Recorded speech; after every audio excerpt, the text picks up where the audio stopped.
Boa noite a todos. Muito feliz por estar mais uma vez nesta casa de orações. Vamos tranquilizando nossas mentes, acalmando nossos corações, pedindo ao nosso Pai, Deus Todo-Poderoso, e ao nosso Divino Mestre, nosso querido irmão Jesus, que olhe pelos nossos irmãos que estão nos presídios, nos leitos hospitalares, nos asilos, nos orfanatos e aos moradores de rua. Vamos agradecer a toda espiritualidade que está desde cedo trabalhando nesta casa para nos receber. Sejam todos bem-vindos, irmãos encarnados e desencarnados. Vamos para mais uma noite de estudos com o nosso irmão Bruno, do Evangelho segundo o Espiritismo. Vamos fazer a oração que o nosso querido irmão Jesus nos ensinou. Pai nosso que estás nos céus, santificado seja o vosso nome. Venha a nós o vosso reino. Seja feita a vossa vontade, assim na terra como no céu. O pão nosso de cada dia nos dai hoje. Perdoai as nossas ofensas, assim como nós perdoamos a quem nos tem ofendido. E não nos deixeis cair em tentação, mas livrai-nos, Senhor, de todo mal, agora e para todo sempre, que assim seja. Pai, obrigada por tudo, que assim seja.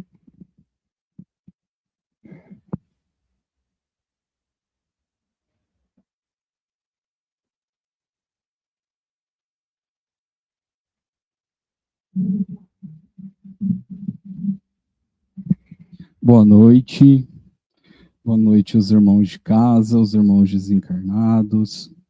Essa semana a gente, como vocês sabem, precisou fazer uma alteração, né?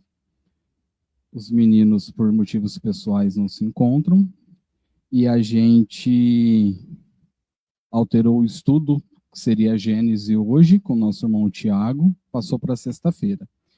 E no lugar do Éder, eu darei continuidade ao estudo do Evangelho, Evangelho segundo o Espiritismo. Na semana passada, ele iniciou o capítulo 9, Bem-aventurados os que são brandos e pacíficos. Esse capítulo, ele é um capítulo que nos convida a uma transformação interior, né? Como que nós lidamos com os nossos conflitos? Com o outro, com os outros irmãos e conosco mesmos, né? Como que a gente... qual o nosso grau de afabilidade, doçura e paciência conosco e com os nossos irmãos? É disso que vai tratar o capítulo, parte do capítulo de hoje, né? A primeira parte são dois intertítulos. O primeiro, como é instruções dos espíritos, o primeiro item é do Lázaro, tá? Ele começa falando sobre a afabilidade e a doçura. Afabilidade, quem é afável é aquele que é amável. Então, como será que nós somos amáveis? O quanto nós somos amáveis, né? Conosco e com os nossos irmãos. Ele começa dizendo assim, item 6. A benevolência para com os seus semelhantes, fruto do amor ao próximo, produz a afabilidade e a doçura, que lhes são as formas de manifestar-se. Entretanto, nem sempre há que fiar nas aparências. A educação e a frequentação do mundo podem dar ao homem o verniz dessas qualidades. Quantos a cuja fingida bonomia não passa de máscara para o exterior, de uma roupagem cujo talhe primoroso dissimula as deformidades interiores. O mundo está cheio dessas criaturas que têm nos lábios o sorriso e no coração o veneno, que são brandas desde que nada as agaste, mas que mordem a menor contrariedade, cuja língua, de ouro quando falam pela frente, se muda em dardo peçonhento quando estão por detrás.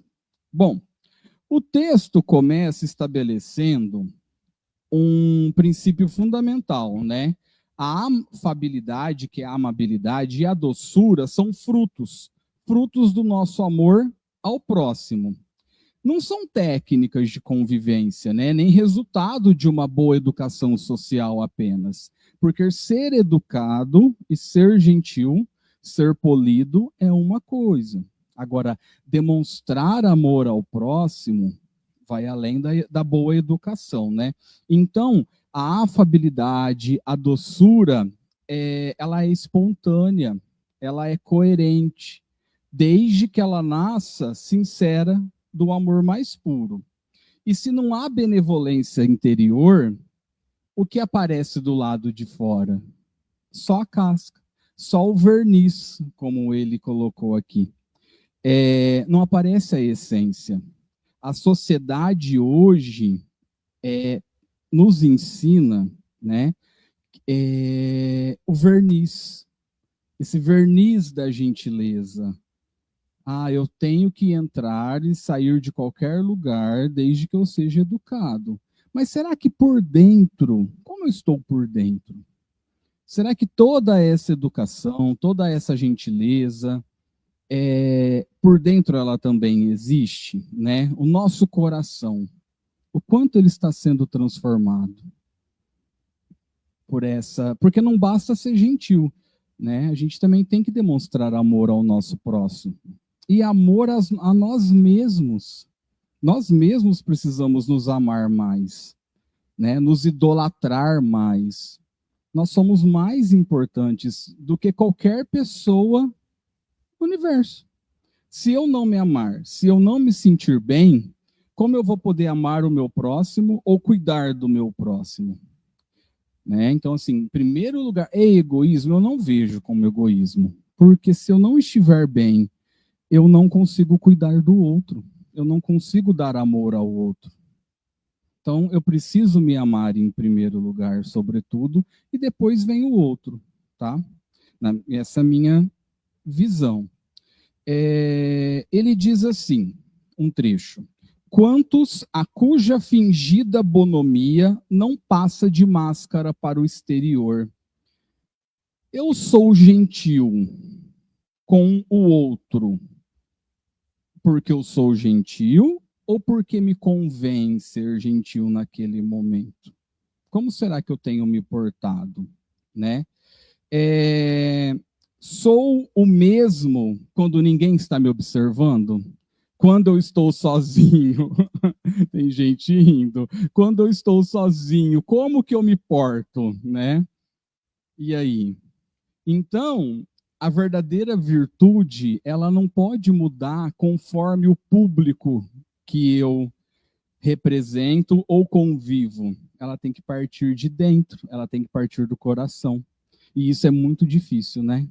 Principalmente quando no dia a dia a gente tem, não digo inimigos eu acho uma palavra muito forte, mas pessoas com quem a gente tem que aparar as nossas arestas. Como é difícil ser dócil, como é difícil ser amoroso, né? Com pessoas que parecem que estão ali no dia a dia testando a nossa paciência, né? Que a gente, às vezes, na frente é educado e por trás fala assim, não, eu quero esganar aquela pessoa que está me fazendo isso. Vontade de matar, né? Esse é o nosso aprendizado do dia a dia. E isso acontece com todo mundo. Ninguém é melhor do que ninguém. A gente não evoluiu ao ponto de deixar para lá, digamos assim. Estamos tentando, estamos no caminho, mas que é difícil, é. Aí ele continua assim. A essa classe também pertencem esses homens de exterior benigno que, tiranos domésticos, fazem que suas famílias e seus subordinados lhe sofram o peso do orgulho e do despotismo, como a querem desforrar-se do constrangimento, que fora de casa se impõe a si mesmos, não se atrevendo a usar de autoridade para com os estranhos que os chamariam à ordem, acham que, pelo menos, devem fazer-se temidos daqueles que lhes não podem resistir. Envaidecem-se de poderem dizer: aqui eu mando, aqui eu sou obedecido, sem lhes recorrer que poderiam acrescentar: eu sou detestado. Não basta que dos lábios manem leite e mel, se o coração de modo algum lhes está associado. Só há hipocrisia. Aquela cuja afabilidade e doçura não são tingidas, nunca se desmente. É o mesmo, tanto em sociedade como na intimidade.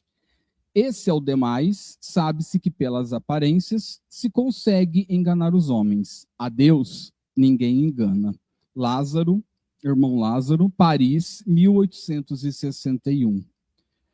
Aqui, nessa última parte, Lázaro está denunciando aqueles que fora de casa é de um jeito e dentro de casa se porta de outra forma, principalmente com os mais próximos, né? Quantas vezes a gente desconta a nossa chateação, o nosso nervosismo em quem está mais próximo da gente, né? Isso é mais comum do que a gente imagina. E aí, aqui a gente pode ter como uma lição o seguinte: o lar deve ser visto como o verdadeiro campo de provas do nosso caráter. Se eu consigo, dentro de casa, ser uma pessoa boa, ser uma pessoa afável, ser uma pessoa doce, do lado de fora também. Agora, se do lado de fora eu tenho o meu verniz e do lado de dentro, que é a minha casa, que é com quem eu tenho mais intimidade, eu não me porto da maneira como eu deveria me portar, tem alguma coisa errada, né? O amor, a doçura, aí não passa de uma hipocrisia, como ele disse. Então a gente, sim, de acordo com o evangelho, a gente tem que amar primeiro os nossos, os que estão mais próximos de nós, né? Porque, de alguma forma ou de outra, nós escolhemos estar junto deles nesta encarnação e nós precisamos aprender com eles, mesmo que nós não saibamos neste momento o sentido. Mas a gente escolheu estar dessa forma, passar por isso, conviver com essas pessoas. Todos nós temos esses desafios em casa. É ali que acho que nós estamos com os mais próximos para poder aparar as arestas e aprender com eles, né? E eu lembro de uma fala do Éder: se não for nessa encarnação, vai voltar e vai ser na próxima. Mas a gente tem que se acertar, de alguma forma ou de outra. E quando ele fala que Deus a ninguém engana, ele quer dizer que a gente pode iludir os homens, a gente pode iludir a sociedade por algum tempo, só que a nossa consciência não. A nossa consciência a Deus, nós não iludimos. Então, hoje a gente vive num mundo de imagens, num mundo que tudo se posta, num mundo que tudo se coloca na internet, porque todo mundo posta um prato bonito, posta uma viagem, uma roupa que me caiu bem, mas o dia a dia dos perrengues ninguém posta. Ninguém posta um arroz feijão com ovo, ninguém posta uma roupa que não ficou boa. Por quê?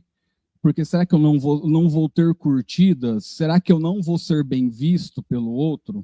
Né? A gente fica muito na aprovação do outro, sempre. E aí, é essa questão: quem sou eu quando ninguém está olhando?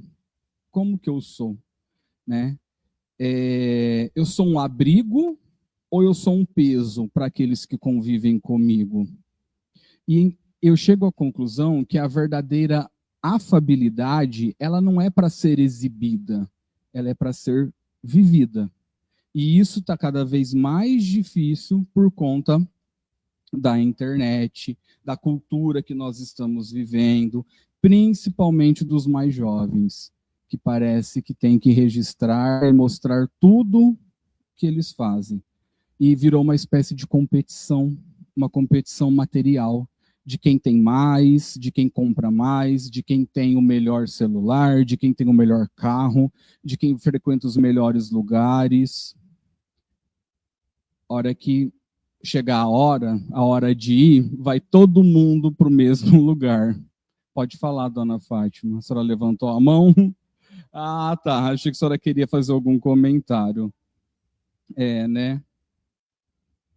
Aí tem um outro título aqui, que é, como é Instruções dos Espíritos, é um outro título chamado A Paciência. Parece que hoje eles vieram trouxeram de balde aqui para nos ensinar, né? A paciência. Item 7. A dor é uma bênção que Deus envia a seus eleitos. Não vos aflijais, pois, quando sofrerdes, antes bendizei de Deus onipotente, que pela dor neste mundo vos marcou para a glória no céu. Seja paciente. A paciência também é uma caridade. E deveis praticar a lei de caridade ensinada pelo Cristo, enviado de Deus. A caridade, que consiste na esmola dada aos pobres, é a mais fácil de todas. Outra há, porém, muito mais penosa e, consequentemente, muito mais meritória, a de perdoarmos aos que Deus colocou em nosso caminho para serem instrumentos do nosso sofrer e para nos porem à prova a paciência. A vida é difícil, bem o sei. Compõe-se de mil nadas, que são outras tantas picadas de alfinetes, mas que acabam por ferir. Se, porém, atentarmos nos deveres que nos são impostos, nas consolações e compensações que, por outro lado, recebemos, havemos de reconhecer que são as bênçãos muito mais numerosas do que as dores. O fardo parece menos pesado quando se olha para o alto, do que quando se curva para a terra a fronte. Coragem, amigos. Tendes no Cristo o vosso modelo. Mais sofreu ele do que qualquer um de vós, e nada tinha de que se penitenciar. Ao passo que vós tendes de expiar o vosso passado e de vos fortalecer para o futuro. Sede, pois, pacientes, sede cristãos. Essa palavra resume tudo. Um espírito amigo, Avre, 1862. Uma instrução de 1862. Nós estamos em 2026 e ela parece que foi escrita para a gente agora, nesse exato momento, né? Logo no começo, ele fala que a dor é uma bênção que Deus nos enviou. Né? Como assim? Será que Deus quer que seus filhos sofram? Será que nós viemos aqui para cumprir uma pena, pagar por algum tipo de castigo? Neste caso, a gente pode levar para uma outra interpretação. O Espiritismo, né, como a gente sabe, não glorifica o sofrimento. A gente precisa ressignificar, colocar um novo significado para isso. A dor, ela tem que ser vista para pelo menos amenizar um pouquinho aquele sofrimento, como uma oportunidade de reparo, de conserto. O que eu posso aprender com o que eu estou vivendo neste momento de dor, né? Como que eu posso transformar essa dor, esse desafio, num instrumento de progresso? Será que eu consigo despertar para o meu espiritual com isso? E quando a dor, a gente compreende ela melhor e aceita, ela se torna uma bênção.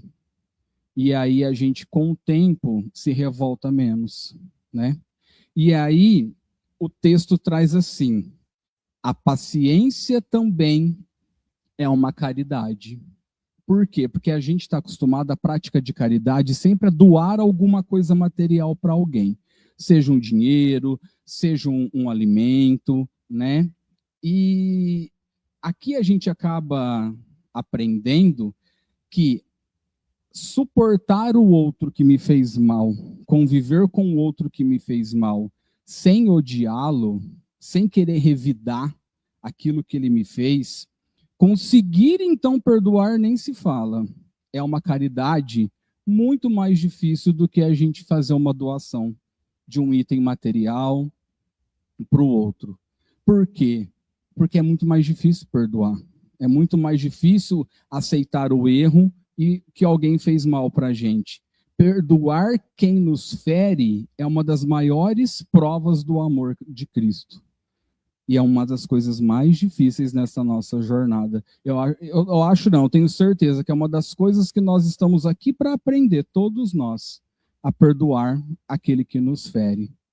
E a gente já perdoou bastante, a gente já aprendeu e evoluiu bastante. Porque em outras épocas a gente matava, né? A gente revidava matando o outro. E hoje não. Hoje a gente tem graças a Deus, graças a essa oportunidade, a gente evoluiu. E Deus, né, coloca em nosso caminho aqueles que mais nos colocam à prova a nossa paciência. Parece que é proposital, e é para nos testar o tempo todo. O tempo todo. Vamos ver o tanto que você é paciente, o tanto que você diz que é amável e doce. Vamos ver se você vai suportar a convivência com essas pessoas, né? E só que isso acontece não é para nos destruir ou para nos castigar, é para nos revelar que ainda nós somos frágeis, que nós não somos perfeitos, que nós não chegamos lá onde a gente acha que precisa chegar. Por quê? Porque neste momento, quando a gente não perdoa, quando a gente quer revidar algo, é o nosso orgulho falando mais alto. Quanto mais orgulhoso eu sou, menos eu consigo perdoar o outro. Por quê? Porque eu acho que só o outro me fez mal. Então ele não merece o meu perdão. E é aí que a fé precisa amadurecer. É aí que a gente precisa fazer aquela reforma íntima, né? E tentar mudar. E a gente, por mais difícil que seja, pensar que essas pessoas, que esses irmãos, não são inimigos, mas são educadores espirituais. Mesmo que eles ainda estejam inconscientes disso, eles sempre trazem alguma coisa para nos ensinar. E aqui eu achei interessante que ele fala das 1000 picadas de alfinetes, né? Às vezes, na nossa vida, não precisa acontecer um fato trágico que nos fere, né? Às vezes, são pequenos aborrecimentos diários, pequenos desgastes, que é o que mais acontece no nosso dia a dia. É uma decepção hoje, uma decepção amanhã, e pode ser pequenininha, mas essa analogia que ele faz com 1000 picadas de alfinetes é isso.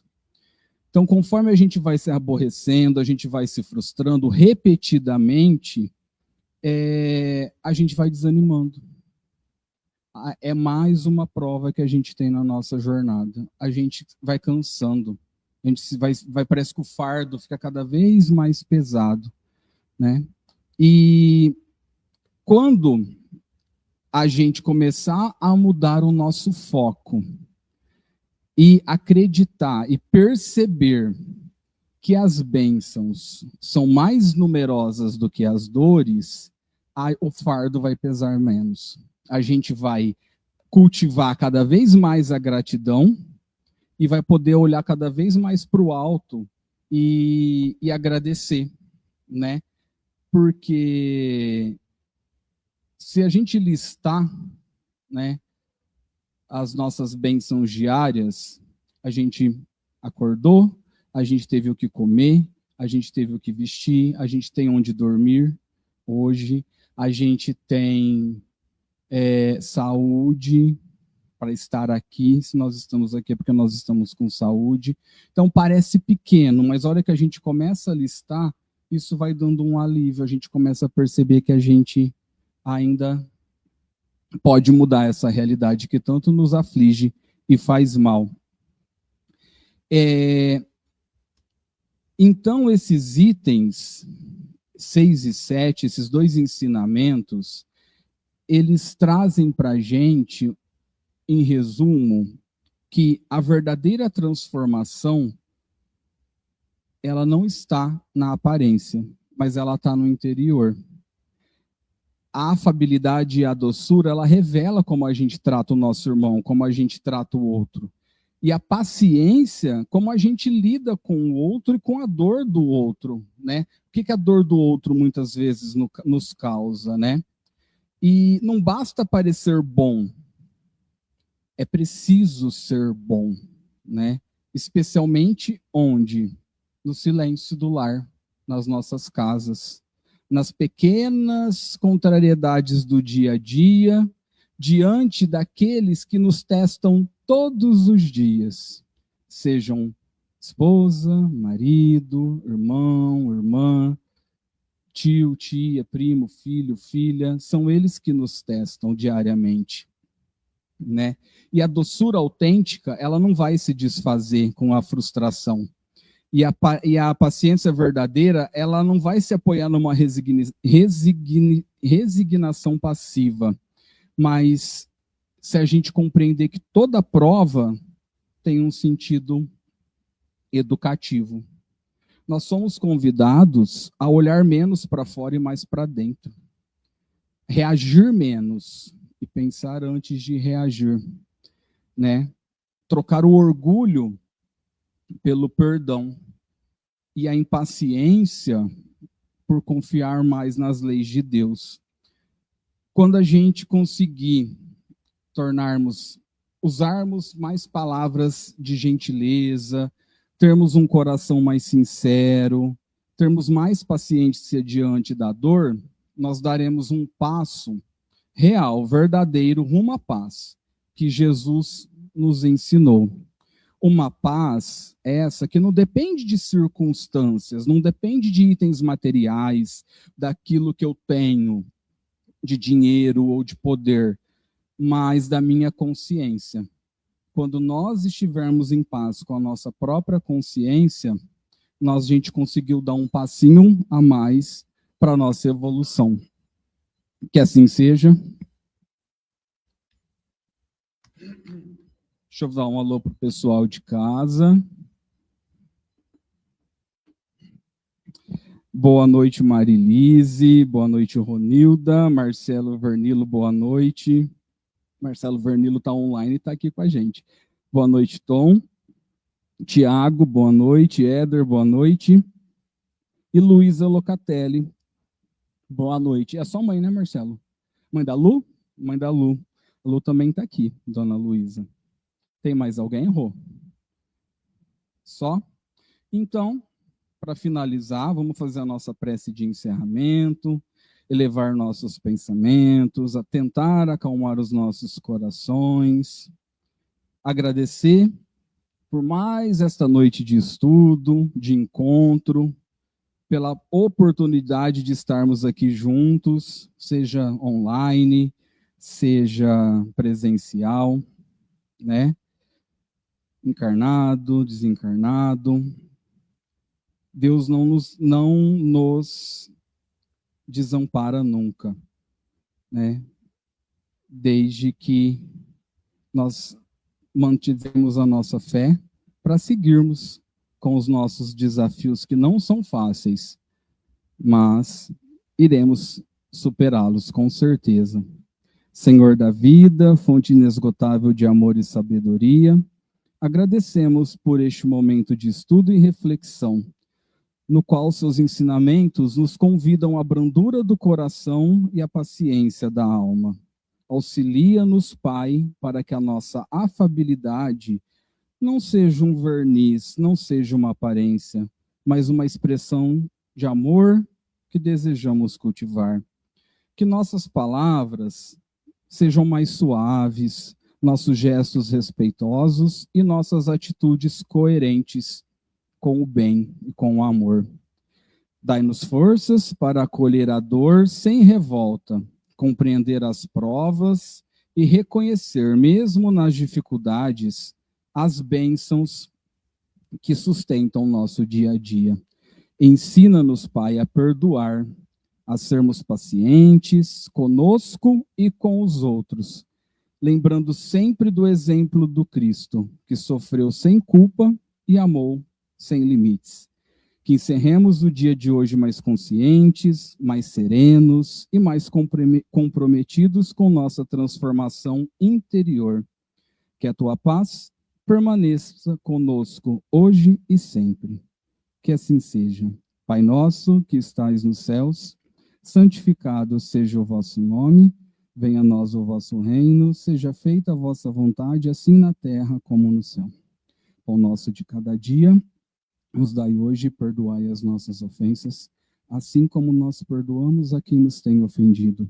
E não nos deixeis cairmos em tentação, mas livrai-nos, Senhor, de todo mal, agora e para todo sempre. Que assim seja. Que assim seja. Boa noite a todos. Obrigado. E até sexta-feira com o nosso irmão Tiago e o estudo do livro A Gênese.